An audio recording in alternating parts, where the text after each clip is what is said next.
Sam once believed marriage would add to his dreams. Noora believed love would protect hers, but no one warned them about the invisible moment when dreams don't disappear. They simply learned to wait in silence. Most marriages don't shatter because of betrayal. They fracture slowly, quietly, because dreams and responsibilities forget how to speak to each other. And by the time the silence becomes unbearable, both partners wonder how they drifted so far from who they used to be. Stay with me through this story, because Sam and Noora made one decision that changed everything. And it might change something for you too. Sam was ambitious. Not the loud, attention-seeking kind you see performing their success online. His ambition was quieter.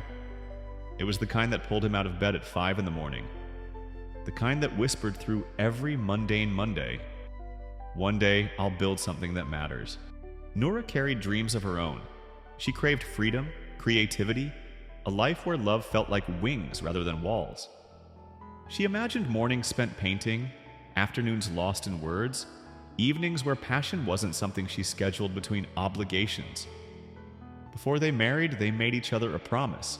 "We won't become those couples," they said. The ones who forget who they were before the wedding. They meant it completely. They believed it absolutely. It's remarkable how confident we sound before life starts sending its invoices. Here's something no one tells you. Adult dreams are expensive. Not just in money, but in time, energy, and the quiet courage it takes to prioritize yourself when everyone needs something from you. Marriage didn't change Sam and Noora overnight. The shift was so subtle they barely noticed it happening. First came the rent, then groceries, insurance, car repairs, medical bills that arrived without warning and left without apology. Sam started telling himself a familiar story. "I'll work on my dream after this paycheck stabilizes." Noora began her own version. Maybe next year when things finally settle down. But here's the truth they were both avoiding. Things never really settle. Life doesn't pause politely and offer you a window for your passions. Responsibilities don't announce themselves with dramatic entrances. They arrive quietly, almost apologetically. They sit at your dinner table as guests and slowly, so slowly you don't notice, they take over every chair. One evening, Sam stared at the notification on his phone. Same salary, same numbers, same cycle repeating endlessly. He remembered when that first paycheck filled him with pride, with possibility. Now the same amount felt like a ceiling pressing down on his chest. Across the room, Noora watched him without speaking. She didn't ask what was wrong because sometimes love understands that certain questions cause more pain than the silence they're meant to break. She recognized that look on his face. She saw it every morning in her own mirror. Isn't it strange? We spend years dreaming of stability, working towards security, building foundations we think will hold us. And then one day we wake up feeling trapped inside the very walls we constructed with such hope. Fear has a particular way of operating in marriage. It doesn't shout or make grand declarations. It whispers in the dark hours when your partner is sleeping beside you. What if this is all there is? What if you waited too long? What if every responsible choice you made was actually killing the person you were meant to become? Sam feared failing his family. If he chased his dreams and stumbled, what then? How could he look at Noora and explain that his ambition had cost them their security? Noora feared disappearing. Each day she felt another small piece of herself dissolving into the role of wife, into the routine of maintenance and obligation. She loved Sam deeply, but she was terrified of waking up one day unable to remember who she was before him. Both of them were scared. Both were quietly drowning, but neither spoke because neither wanted to sound ungrateful for a life that looked, from the outside, like everything others would envy. That unspoken fear is the most dangerous thing that can exist between two people who love each other. Then came an ordinary Tuesday evening that changed everything. But not in the way you might expect. The argument wasn't about money. These fights never really are. On the surface, it was about dishes left in the sink, about who forgot to pay the electric bill, about exhaustion and time and the small failures that accumulate between people who are both trying their best. But underneath those words, something else was screaming. Unlived dreams were clawing their way to the surface. Years of postponed passions were demanding to be acknowledged. Sam said something careless, something he didn't mean but couldn't take back. Noora heard something she had always feared was true, that she wasn't enough, that their life together wasn't enough, that loving her had become his cage just as loving him had become hers. In that terrible, suspended moment, both of them wondered if love alone could hold them together. Both considered for the first time what walking away might feel like. This is the moment when many couples begin checking out emotionally. They stay in the same house, sleep in the same bed, but they retreat behind walls of self-protection. They stop trying.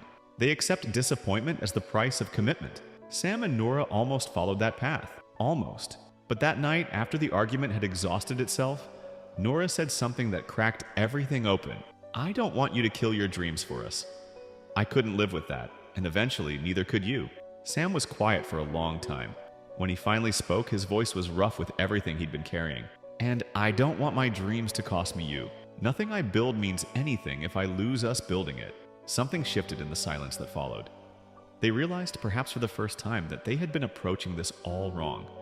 They had been treating dreams and responsibilities as opposing forces, as enemies in a war where only one could survive.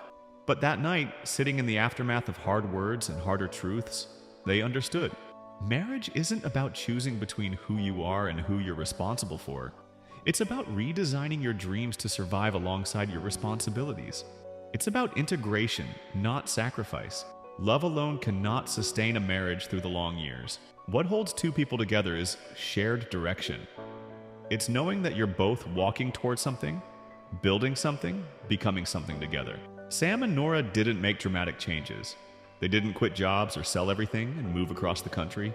They made micro choices, small, consistent, deliberate decisions. Sam carved out 30 minutes every morning for his dream. Just 30 minutes, protected fiercely, treated as sacred and non-negotiable. Noora reclaimed one forgotten passion each week. She painted again, she wrote again. She remembered the woman she was before she started disappearing. They stopped waiting for perfect timing, for the mythical day when responsibilities would ease and permission would be granted. They finally understood that married life doesn't hand out permission slips. You have to write your own. Think about it honestly. If dreams had waited for perfect circumstances, humanity would still be huddled in caves, waiting for a more convenient era. Something transformed in their home after that. Not the external circumstances. Those remained largely the same. The bills still arrived. The obligations still demanded attention. But internally, everything felt different. Responsibilities grew lighter because they were no longer carrying the additional weight of resentment. Love felt warmer because they were no longer secretly blaming each other for dreams deferred. They stopped fighting against their life and started working with it. But here's what most people miss about this kind of transformation. What happens when dreams start growing at the same time? Responsibilities multiply. What happens when life demands more just as you're finally giving more to yourself? Balance is a myth we tell ourselves because the truth is harder to accept. There is no perfect equilibrium. There are only seasons.